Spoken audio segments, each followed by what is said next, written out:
Welcome back to Matchday Matinee, where every episode we take a look at the cinematic takes on the beautiful game.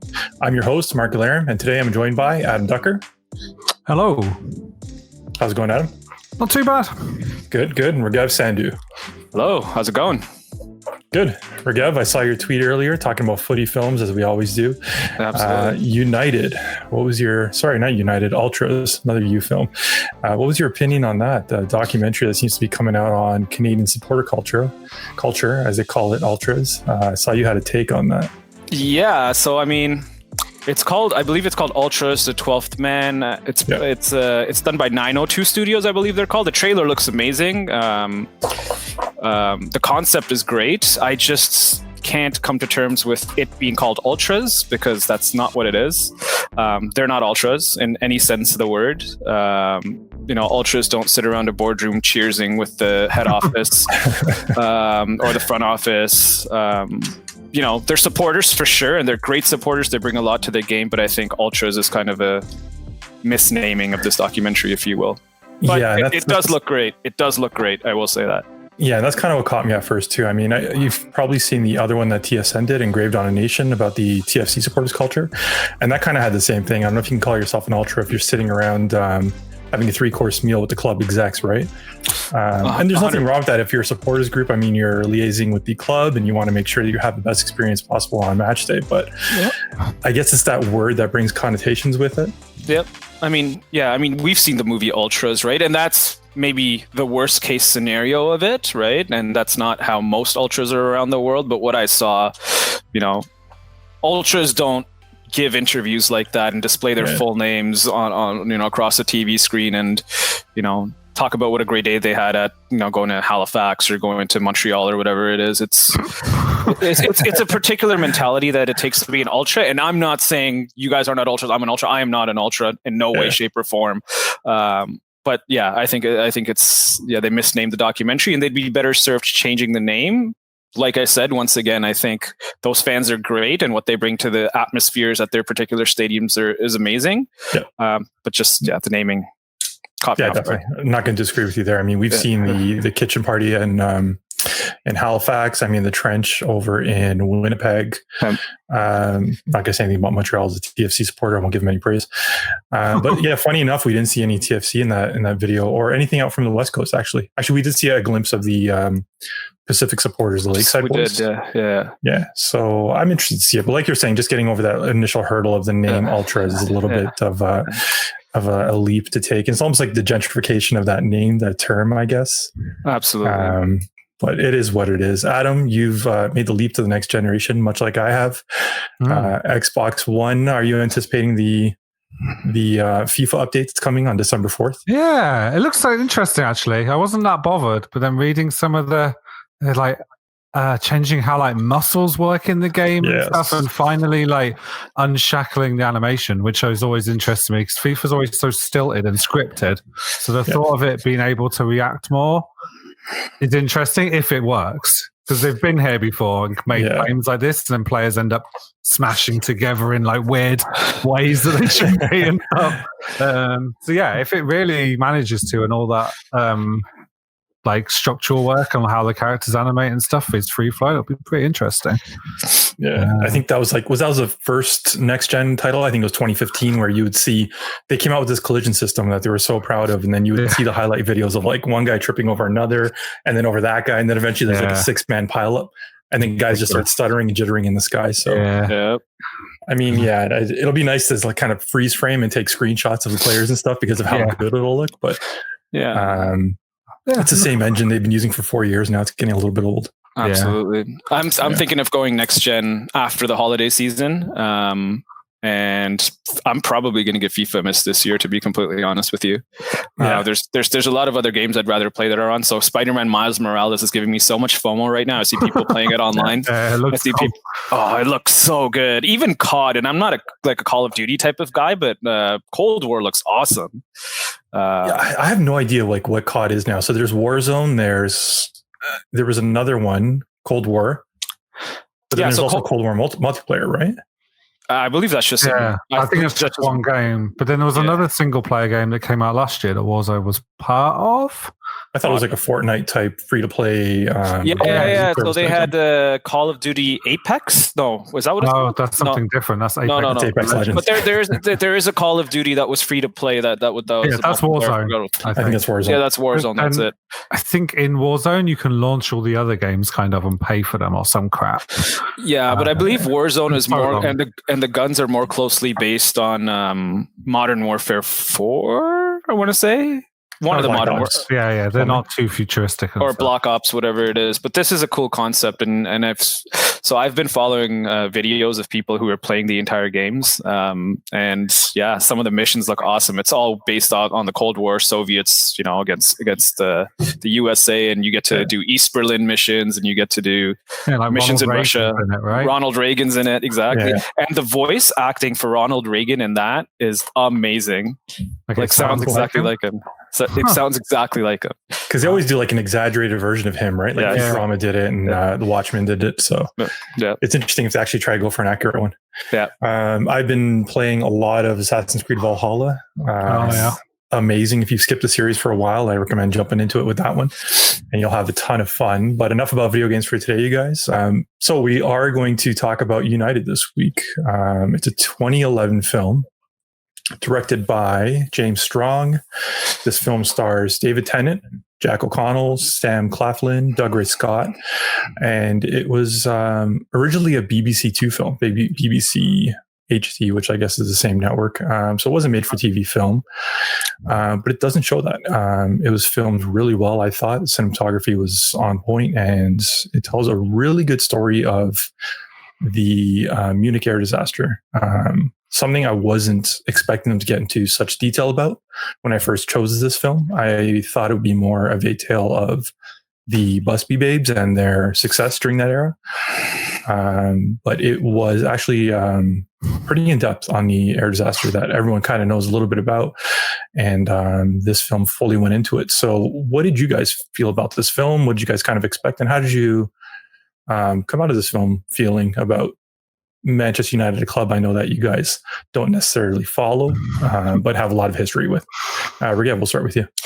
Yeah. So firstly, when we talk about this film, it is, as you said, a straight to television film. And I'm almost certain they didn't have a huge budget for this film. I'm not exactly sure what the budget was, but whatever they had, £2 million. £2 million, exactly. Yeah, and so, paltry. which is peanuts, right? I mean, and the budget they had, they stretched it so well and made such a great movie out of it, in my opinion, that tells a story of achievement. It tells a story of tragedy, and basically how somebody can come or how an entire city and an entire fan base can come out of that.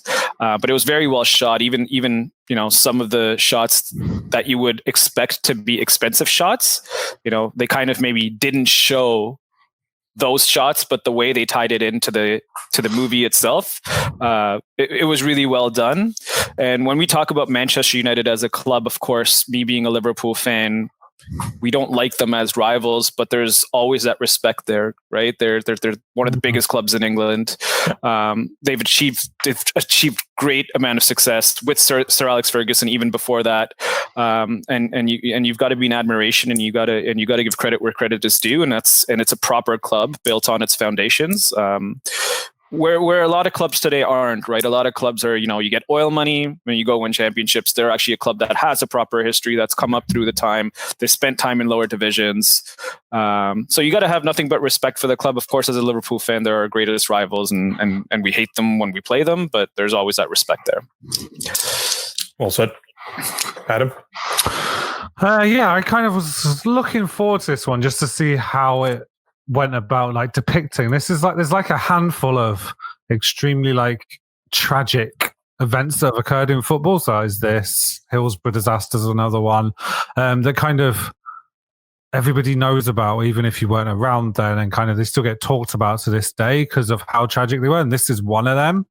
And it's also, I remember learning about this event pretty young, because I remember asking my dad why there were so many Manchester United fans around the whole of England, and he kind of said, well, they are this is Premier League, so he's they are one of the biggest clubs, so people kind of did latch on to that. But he also said the groundswell of sympathy that they got at the time due to this disaster just meant they won a lot of fans, and the way they kind of came back. What I found interesting about this film is, like you, I thought it might be more about the Busby Babes, but it was actually about like the immediate, like getting to know the players to some extent, and like the immediate aftermath of what happened. And there was actually very little about the Busby Babes because like Matt Busby was in hospital for most of the latter half of the film. It kind of told us stuff through the eyes of Bobby Charlton. But yeah, I thought it was really well made. For the £2 million, it definitely stretched that budget so well. Like, even if you think some of whatever trickery they did to create like old-fashioned Manchester, even the very opening shot is Old Trafford, like surrounded by cotton mills. And it's like, whatever they did to do that, like it obviously didn't look like, wasn't a CGI or anything that looked incredible, but it still looked like really good and like perfectly serviceable. And then some of the scenes we'll get into later, like they did a really good job of showing everything off well, and really cool, like really good performances. Like David Tennant was amazing in it. Yeah. I will say, was Jack O'Connell? He's one of my favorite British actors since he was on Skins. And then I saw him in that film 71, which was about the Troubles. In Ireland, which was a really well done film as well. And this one, I feel like he killed it as well. Yeah, great job. It's a BBC film, and I know BBC is involved in a lot of productions where they're period pieces as well. Do you think they kind of bring that experience to it, where they maybe have crossover from other series, where they can kind of skimp on budget in some parts because they do have these maybe production, what do they call it, like costume departments kind of readily available? You know what I mean? Yeah, like maybe, I don't know, there's some show called Watch the Midwife or something that might be in the same era. Call the Midwife. That's it. Call the Midwife. Yeah, maybe they pulled all the costumes from there and even some of the streets and stuff. Yeah, that's entirely possible. And I will. The actors like David Tennant around this time would have just been Doctor Who and stuff, so was signed on to the BBC. So he might have done it slightly for like less of a contract than if it was a big Hollywood flick. So yeah. Yeah, and I will say BBC probably has more experience than most to be able to produce a timepiece like this, because not only of the shows that they create, but because of so much archival footage that they would have through news, through being present in the UK during that time, right? But they could always reference that back and say, hey, people in that time period used to wear this, so let's recreate that. And this is what Manchester used to look like. So things like that. Yeah, I should mention we're talking about BBC, but this is actually available on Acorn TV, and you can get that through Prime Video. Actually on discount now if you sign up within the next week. It's a couple bucks for the 3-month trial. So that may be the only place to see it. That's the only place I was able to find it. Probably same as you guys. Yeah. Let's talk about the plot. So this film opens up and we get a stark shot of blood kind of spilled against white snow. And we see these two passengers are sitting in a pair of ejected plane seats. And we obviously know it's kind of a glimpse of what's to come. And if you know anything about Manchester, like we're saying, you can assume that it's the 1958 Munich air crash. But we cut to 2 years early. So 2 years earlier, it's September 1956. We see a bunch of guys sitting in a movie theater. And this is where we're introduced to the Busby Babes. This is Manchester United's post-war squad of youngsters that have come up through the club's youth system, kind of legendary at this point. And the film quickly centers on these two central characters that were pivotal to the success at the time. And that's Bobby Charlton, who will go on to be arguably England's greatest player of all time. Maybe one of you guys can shed more light on that. But at this point, I'd go with that. Like he was the record goal scorer until Wayne Rooney overtook him, record cap holder and outfield player until David Beckham overtook him. And you'll find a lot of people that think he, even though he doesn't hold those records anymore, he was a better player than both for sure. Yeah. Okay. So there is a documentary on Bobby Charlton that came out a couple of years ago. That's probably on my next to watch list after I watch the Maradona documentary that's making the rounds right now. And actually, just in the last few weeks, it was reported that he's suffering from dementia, right? Dementia, yeah. Oh, that's unfortunate, yeah. Yeah, it just kind of started that whole discussion again about heading and the safety of it and stuff. Yeah. And so, so the other central character that we kind of focus on in this film is Jimmy Murphy, the club's assistant manager, who is instrumental in training these young players that are coming up through the academy system and becoming the Busby Babes. And this is played to perfection by David Tennant, who, as you're saying, was in Doctor Who at the time. Mm-hmm. Around this time, maybe just ended being Doctor Who, somewhere. Yeah. And he plays. He has the team play a particular style, as he puts it. Football is a simple game. You win the ball, you pass the ball, you score a goal, and all else is embellishment. Yeah. So that's very kind of counterpoint to the South American style that we were probably seeing at the time with Pelé, right? Yeah. That's true. So we also learned that despite the success that United is having domestically, for whatever reason, the FA is trying to prevent them to enter into the European Championship. And was that just because they didn't want them to miss any fixtures from the league itself, right? Not only that, it was still this absurd hubris that the English FA had, that they were the only, if you were the champion of England, you were the champion of the only football championship that mattered, kind of. They still had that stench, that era. Kind of just some of the stuff we saw in United Passions, right? About the arrogance, about they created the game. That still existed to that. They weren't called the English FA then, they were just called the FA. Yeah, gotcha. So yeah. So it's like when you become the NBA Finals champion, you're called the champion of the world, or you play in the World Series. I got you. Makes total sense. Yeah. They didn't call it that, but there was certainly that mentality. That wasn't true at all. Yeah. So we see Busby talking to one of the execs from the FA, and as he tells him, "You're a league man of graphs and stats, you've never held a trophy." So he's telling him, you can crunch numbers and try to figure out the logistics of all this, but at the end of the day, you've never kind of chased the glory. You never held the trophy. You don't know what it's like to win one. So keep your books. So minutes after receiving the news that he's about to finally make his first team debut, Bobby Charlton discovers that he has an ankle injury, and he will likely be kept out for a week. And they kind of gloss over this pretty quickly. He finds out he has an ankle injury. Yeah. He's kind of hemming and hawing. I don't know if I'm going to be able to do it. And then he just kind of does it. It's never really mentioned again. It goes from sounding like it's a career-ending injury to not much of it, just a couple pins and needles. But Bobby can't sleep the night of his debut. He has a bit of insomnia. So he goes out to the stadium, and we get this beautiful shot of Old Trafford, like you were saying, Adam, with the cotton mills around. And I'm sure it's a lot of CGI, but it just looks awesome. Yeah, especially in HD. Low lights and stuff, and there's a lot of smog that kind of helps, I guess, as well. But it covers up stuff. It just looks really good for what we know is it's a gorgeous shot. Yeah, and he comes across that policeman. He's like, "I'm going to play there tomorrow. Sorry, my son." I like that. I love that exchange. Yeah. Club doesn't want people like you hanging around the stadium. He's like, "I'm part of the club." Sure, you are. Go home. So the next morning brings the arrival of Bobby Charlton's debut against Charlton Athletic, and David Tennant's at the top of his game here. He's giving one of the better pre-match locker room speeches that we've seen all season, and he's just kind of chewing scenery, but he's really stealing scenery, I should say, instead of chewing scenery. And he's in full glory here as Jimmy Murphy, hyping the boys up, getting the Red Devils out there. Yeah, and then.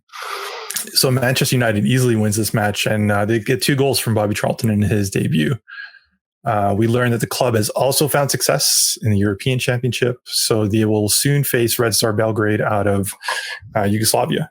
So much to the chagrin of the FA, they've been succeeding.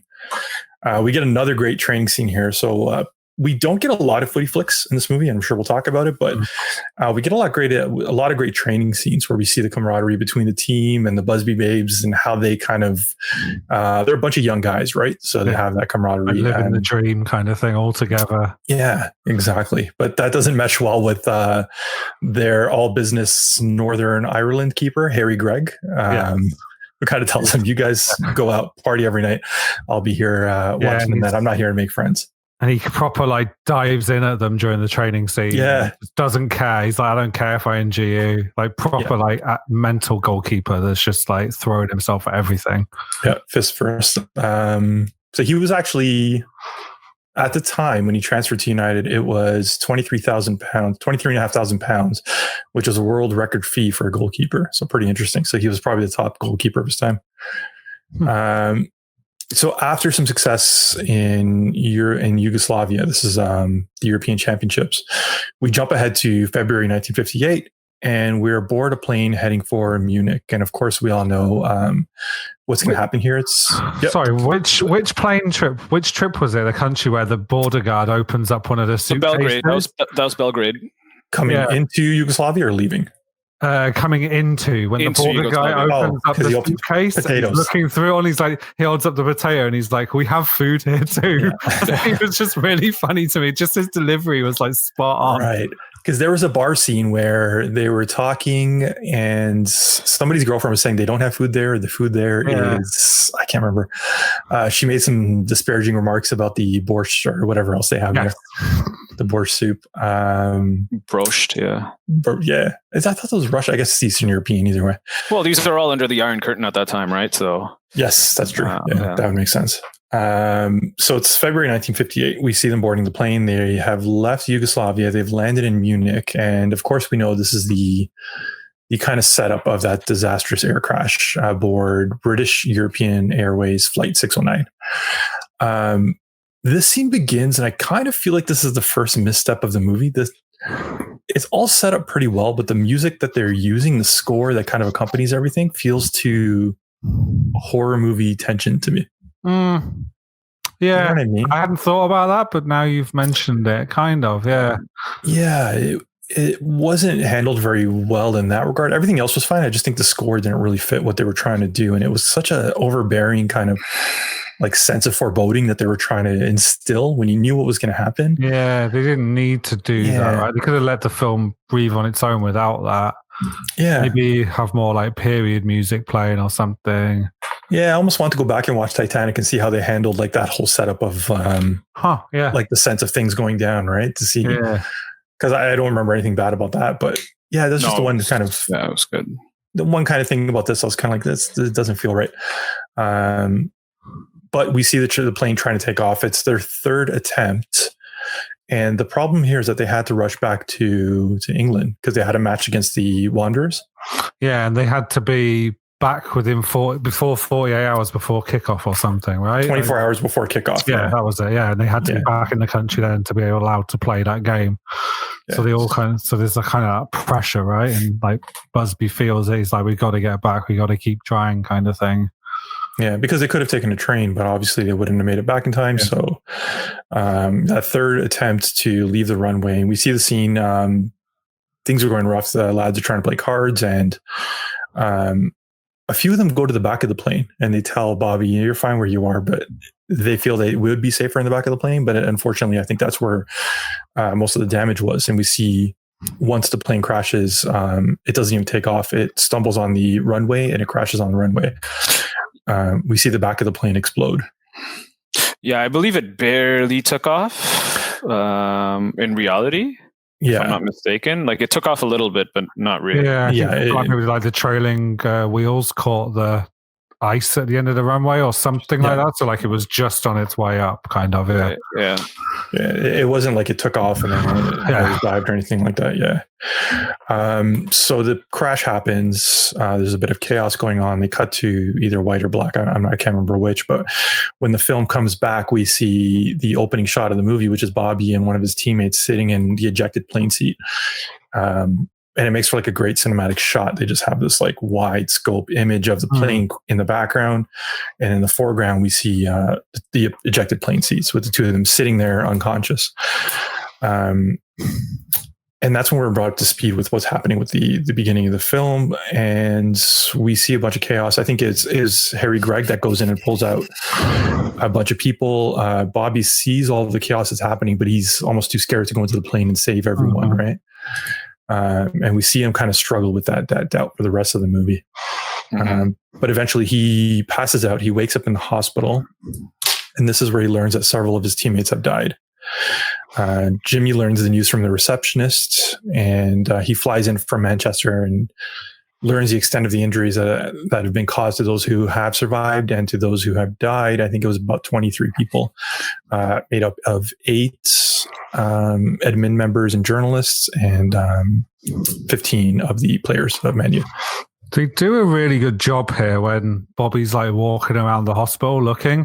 The camera's like focused on him, and it's kind of like a soft focus around the outside of him. Yeah. And I can almost imagine that's like trying to depict like the haze that he must just feel walking through, and like still coming to terms with the fact that he witnessed like being in the crash, then awakening, then the like paralyzing, not being able to help anybody, and now being in this hospital with either people that have already passed away or players that, and even the manager as well, that had recovered but were in way less like worse physical condition, and he wasn't. He's kind of just walking around in this complete haze. It was just a really cool effect, because like films now would show it through like special effects and stuff and like weird screen trickery and stuff, but that was just enough to kind of show like they'd show like fast cuts and stuff and weird sound effects, but or the opposit of like slow motion, zoomed in on one thing. But then you'd pick up on the little details if they did that. So it was just a cool way of displaying that kind of that he must have felt on that day.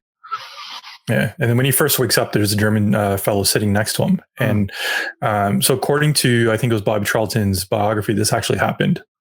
Yes. He found this one guy sitting there, and he asks him, "Can you tell me what happened?" He starts reading off 7 names, and you get a sense of like a bit of hope in Bobby, and then at the end, the German guy just says, "Dead." Like he lists these 7. It's almost like that actually happened. Yeah, it's like it's. You see it play out in like movies when they're like, I can't remember the joke right now, but like the doctor relays the news to the family and it makes it sound much worse than it is. Yeah. But it almost comes across as that. And I guess it's just a German way of like being succinct when relaying information. Here's the facts. Very, Yeah, so it hits him pretty hard. And then we cut to Manchester, and we're shown scenes across the city, like you were saying earlier, of support coming from every corner, not just Manchester, across the country as well. The bodies are brought back, and then we spend nearly almost like a third of the movie on the crash itself and the aftermath of it. I almost wish we spent more time leading up to it, so we got to know the characters a little bit better. Yeah, it's because if you're not going to do the aftermath and the recovery and show the new generation and what they did, then teach us more about the youngsters. Like, we see most of the film through like Bobby Charlton's eyes, so we know about him, and that's probably because he's still the survivor. He talked about it like ad nauseum, had a book about it and everything, and it definitely defined him as a person, I'm sure. But it'd been cool. Like, Duncan Edwards was one of the most talented footballers of his generation. Yeah. He like passed away shortly afterwards. It's a real shame that they didn't like show us more of him being a lad with Bobby Charlton, or like use Bobby Charlton's, like let those people live through the survivors like memoirs that they provided a little bit more than they kind of do. I'm sure everyone had their personal moments that they could have kind of weaved into the story somehow. And I know it's tough to do with an ensemble piece, but we've seen that with Summer of '92, where every person had like maybe even like 3 minutes of the film as an establishing shot. So they kind of build a connection with that character right away, or that real life person. But yeah, Duncan Edwards actually flipped around when he passed to make it more dramatic for the film. Because I think in this film, they say he passed away before, or was it much further after? No, right. It was after the Sheffield Wednesday game. He passed away. He actually he was alive still when the Sheffield Wednesday game happened. But in the film? No, in real life. In real life, okay. In real life. So in the film, they made him pass away before, so it can add to the dramatic effect and affect Bobby Charlton or Jack O'Connell. That's why they did it in the film. One scene I kind of wanted to touch on as well is the scene you did talk about it when the bodies come back and all the coffins are lined up in what looks like a school gym, but you kind of don't see it at first. You see like the back of the school gym, and you see Jimmy Murphy walking in, and like his eyes start to well up, and it's like, okay, this can only be one thing. And then the camera kind of pans out, and you see all the coffins like lined in a row, and it's just like, this shows like the magnitude, like that's an entire team like gone. Yeah, and he's just there like on his own as well, because Matt Busby's still in hospital at this point. Yeah, it's super powerful. And remind me, so Chapel, that was about 3 years ago. Was that the entire team that was that perished in that crash? The Brazilian team, right? Yeah. Chapecoense? Yeah, I think no. So there was a few survivors. There was a few survivors. I remember one of the players was in a wheelchair after that. Oh yeah, was it like the goalkeeper lost his leg or something? The goalkeeper, exactly. Yeah. I think there was a couple of survivors. I think majority of the team might have passed. Actually, I don't want to misquote, but I know there was a few survivors. Yeah. Yeah. It's interesting. We've lived through that whole situation recently, right? I think that's the only other one that I know of. I mean, there's obviously the story of Alive, which was a rugby team? The rugby team, right? Yeah. So let's get back to the plot. The only other one I can think of is the Leicester City chairman. The helicopter crash happened like 2 years ago. Yeah. And that happened right in the stadium, right? As he was taking off. Like he was taking off from the, he had a helipad like in the car park, and it happened right there. Yeah. Yeah, that's tragic. And he had done so much for that club in like such a small amount of time as well, right? It's incredible. Yeah, so 19 players in the Chapecoense air crash passed away, and 1 staff member. Yeah. Oh, okay. So 20 people. That's so same kind of magnitude, because there's about, I think, 20 out of 44 that died in the Munich air disaster. Yeah. And this is 20 out of probably close to the same amount, I'm guessing. Yeah.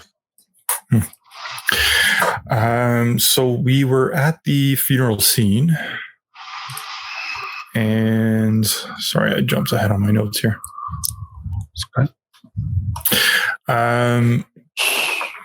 Yeah, so they both make their way back to England, Jimmy and Bobby.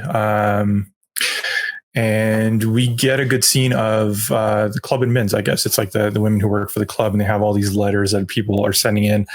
It's from everywhere. Letters of support, funds to help the club get back up again. And the execs from the club actually want to shut it down. They actually wanted to fold the club itself. But Jimmy, who's now kind of saddled with the reins of the club, because Busby's actually still in Munich, bedridden. I think at one point twice, they actually read him his, I'm blanking on it, final rites. Last rites, yeah. Last rites. Yeah. They read him his last rites twice. Like, that's how bad he was injured. They didn't expect him to make it. And the fact that he did is kind of miraculous. And he went back to being the manager until 71. If there's one gripe I have with this film, is the portrayal of Sir Matt Busby.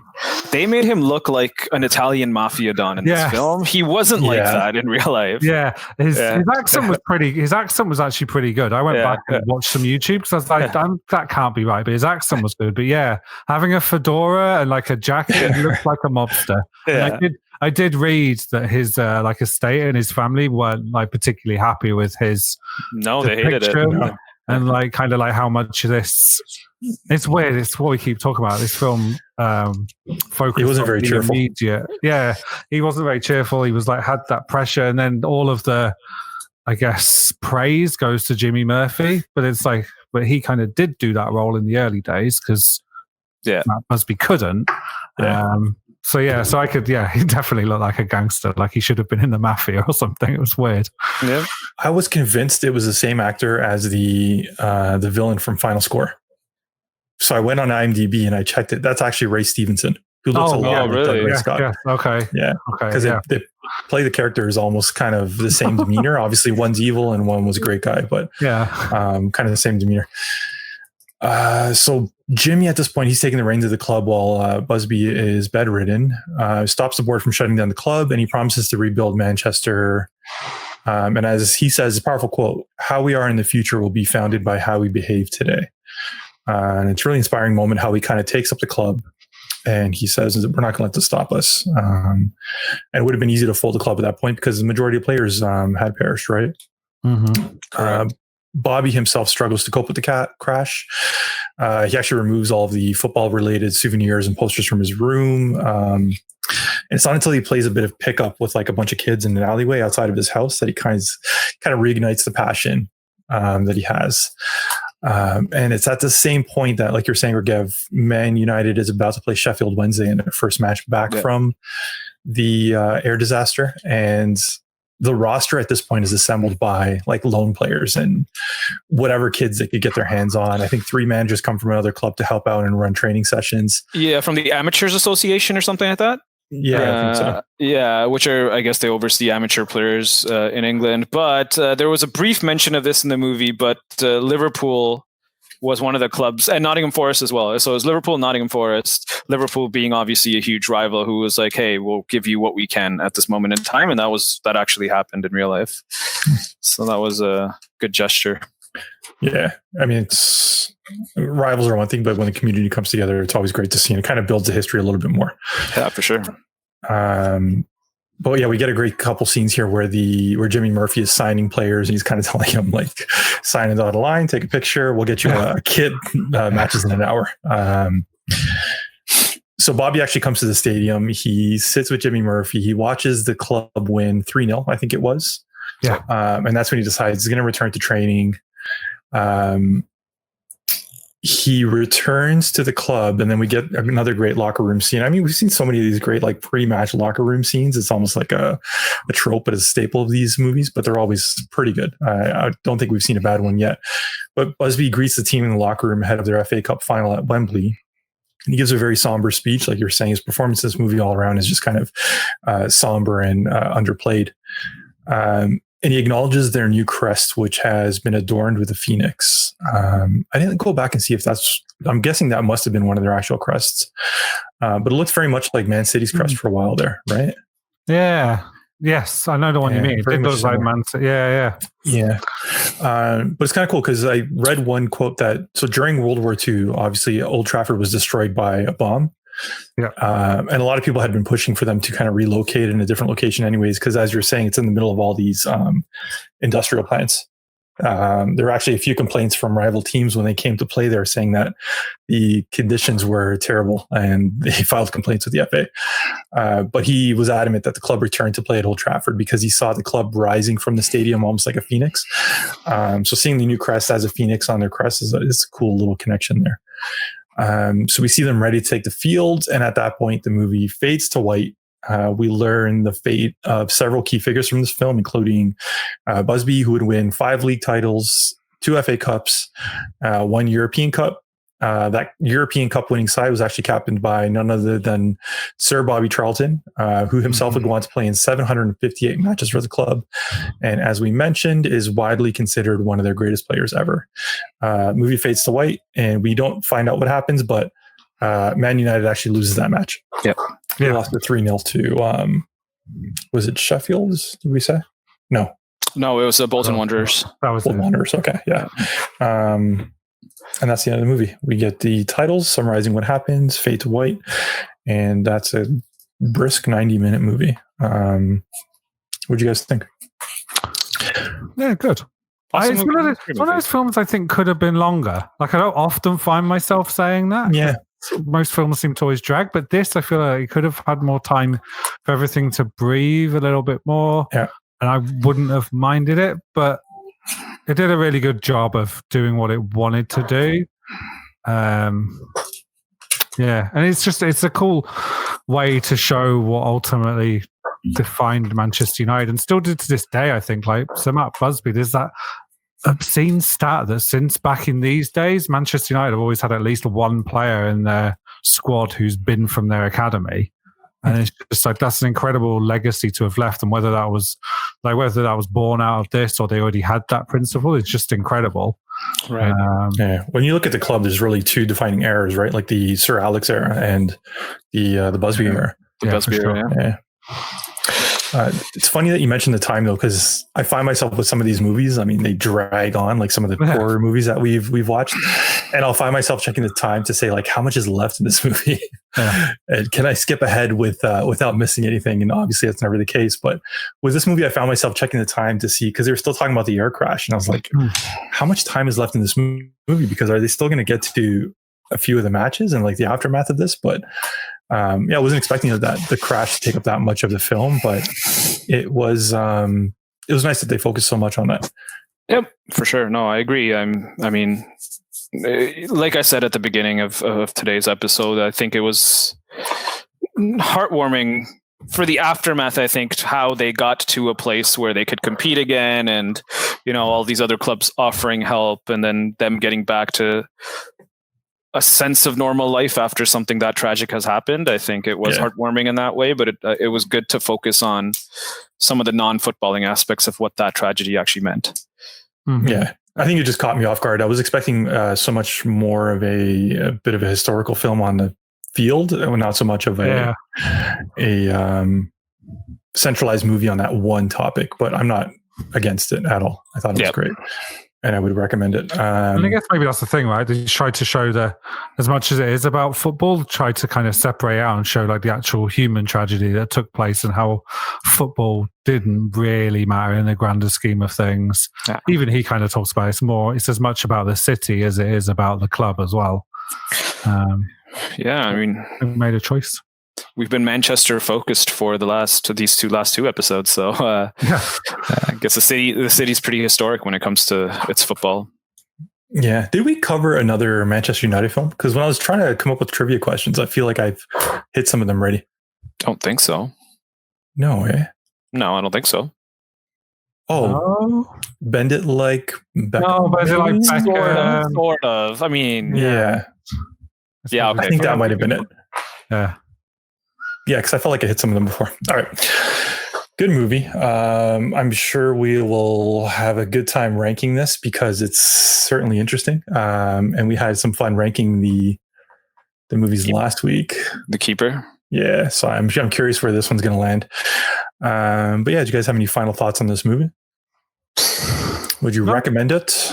Yeah, for sure. I think at least I think everybody needs to at least watch it once. I think if you're interested in football, especially if you're interested in the historical aspects of the biggest clubs in England, I think this is a good watch for you. Yeah.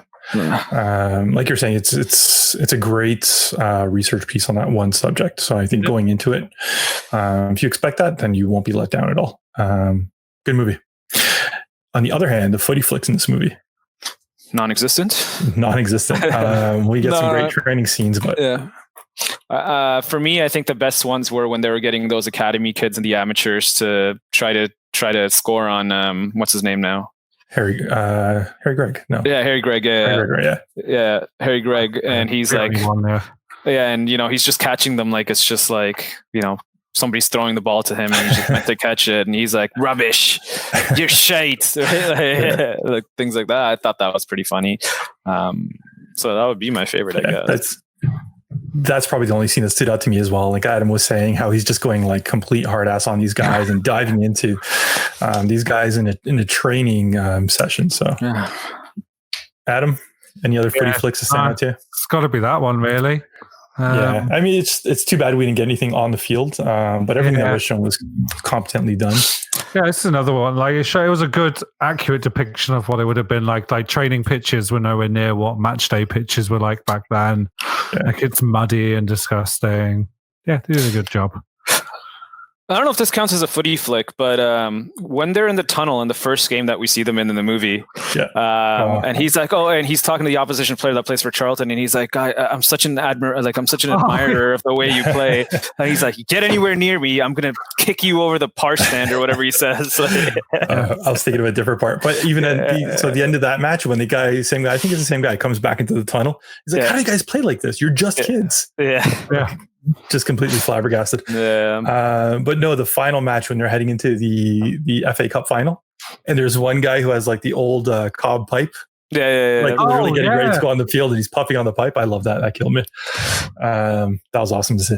There's also one when they're training in the very beginning, and some guy messes up, and he's like, "Forget about England. You could barely make Wales." Or something. I thought that was pretty funny. Well, that's Jimmy Murphy though, right? Because he was the manager of Wales for a while. Yeah, so he was. He was also on the stuff. But he was the first one that actually got Wales to a World Cup. Sweden, 1958. Yeah, and he says, keep playing like that, you might even make the Wales squad or something. And after that, Wales made it in 2018, right? Yeah, with Bale. They made it to the Euros. Or that was the Euros. Euros. Yeah, so they still never made Portugal knocked them out. Yeah. That was 2018 though. No, 2016. 2016. Yeah. All right. You boys ready for some trivia? I guess so. Got it. Okay, so obviously these are going to be Manchester United focused. Oh God, that's why it's going to catch me off guard. Okay, so there were 3 players who played in the same Manchester United team who won the European Footballer of the Year award, now known as the Ballon d'Or. Can you guys name them? In the same team? All 3 of these guys played for the same Manchester United team, and they won the Ballon d'Or. 2 of them should be pretty easy. I think one guy you might have trouble with, but you guys are like the European experts here, so no. Wait, no. Let Adam go first. I'll let Adam go first. Yeah. See, my head's all over the place. I'm like, what era could this be? Like, at first I was like, yeah, I know at least 2, but I'm thinking of older players, and I'm like, wait, though, there's at least one modern. 3 player all in the same team. Yes. At Manchester United? Yes. According to the British newspaper I got this from. We got to get all 3 to get the point. Yeah, pretty much. Okay, so I'll give you the hard one. Dennis Law. Okay, so I'm going to go Dennis Law, George Best, Bobby Charlton. Raghav?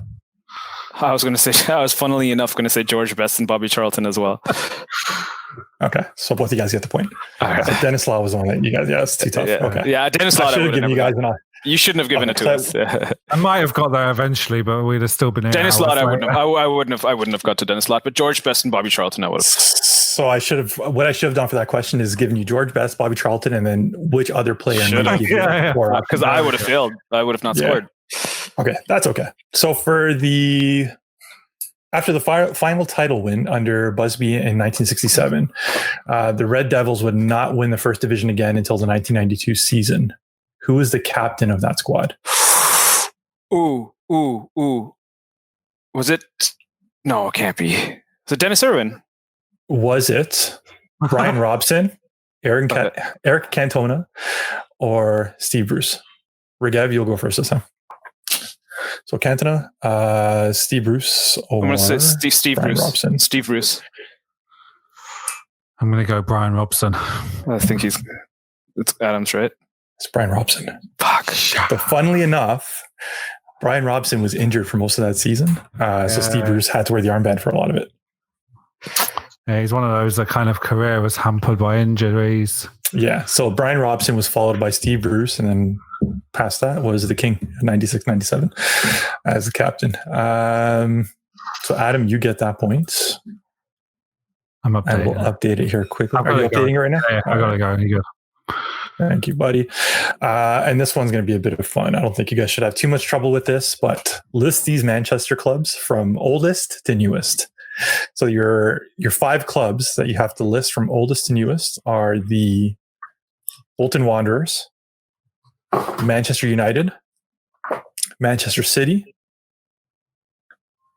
FC United of Manchester, and Salford City. Who goes first?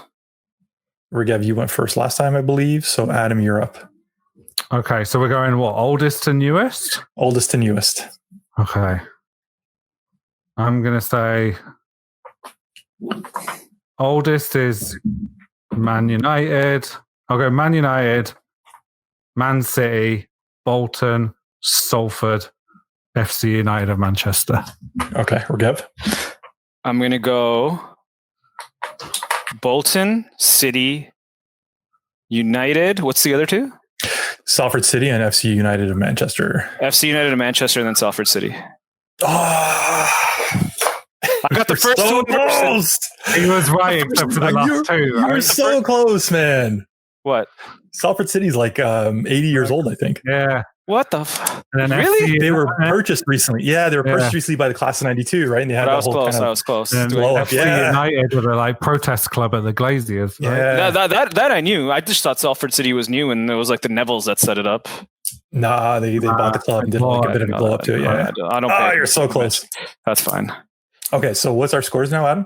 Do you have it open? Raghav's still in the lead with 13. I'm now at 10, and Mark, you're out of the running with 9. Oh, so you could tie me next week, Mark. You gotta do me a solid. But I'm joint champion anyways. I can't lose now. The best we've got is unless we decide to have a tiebreaker. We never really planned for this. I'll tank and get the best draft pick. All right, fair enough. I gave you guys an easy out with that first question there, and I shot myself in the foot. But let's talk table. So first place is Summer of 92.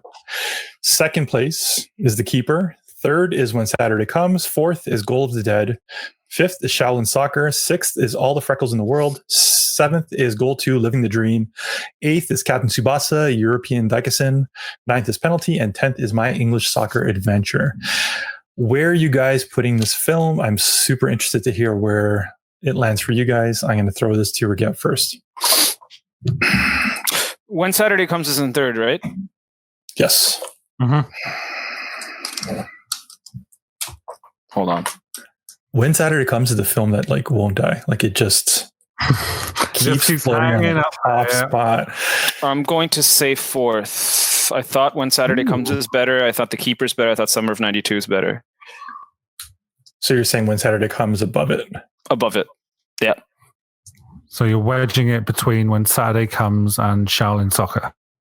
Goal of the Goal of the Dead. No, sorry, Goal of the Dead between When Saturday Comes and Goal of the Dead. Sorry, correct. Yeah, for sure. Huh. Okay. I was gonna say third. I was gonna say it's. See, this is the thing. I talk myself out of these every time. I thought third. It's no way as good as The Keeper or Summer of '92 for me. Like The Keeper does a way better job at like showing. It does a better job at showing that story before a tragic event, and then it does spend like it benefits from a longer time. I think it's a better film than When Saturday Comes, but it does come to this thing: what film would I watch again? And it would be When Saturday Comes. Yeah, maybe, me too. And that's why right. Yeah, that's why I did. Yeah. I would watch When Saturday. I don't know, man. I just really like the story of When Saturday Comes. It's a working class city. It's a working class guy that just wants to play football. I love that story. It's a great football film. Yeah. Like if you're looking at it in those terms, it's a great football film. This is a great story about a football club, but I would argue that United is not actually a football film. It's another of those. No, where they don't show a second of it. Yeah, like football's the vehicle to the story. Yeah. I'm going to agree with Raghav on this one. I'll place mine as fourth as well. That was easy. I'll concede. I'm not going to argue. Concede? We'll keep Sean Bean up there. That's easy. I'm looking at a table that's such a mess. It's from 2 weeks ago. Okay, so Summer of '92 is number one. Yeah. Number 2 is now The Keeper. Number 3 is When Saturday Comes. Number 4 is United. Number 5 is Goal of the Dead. Number 6 is Shaolin Soccer. Number 7 is All the Freckles in the World. Number 8 is Goal 2, Living the Dream. Number 9 is Captain Tsubasa, European Daikasen. Number 10 is Penalty. And number 11 is My English Soccer Adventure, which I would still not recommend anybody watch. But it's hanging in there. And that's it. I think we have a pretty good table so far. We have one movie left. And have we decided on what that final movie is? Nope. I think we need to balance out of a Liverpool film. We've done these few Manchester-based films, haven't we? So the problem is we originally picked Alex and Me, but that's no longer available on Netflix. So it's going to be kind of a task to get that one on there. So it's up to you, guys. This is your final pick of the season. Do you want to do a Liverpool film? Why don't we keep it a surprise for the next week, and we'll go from there. We'll go from there. Yeah. Okay, we'll do that. Fair enough. All right, so it's a pretty good episode, good film. I was looking forward to it and glad we watched it. Adam, where can people find you?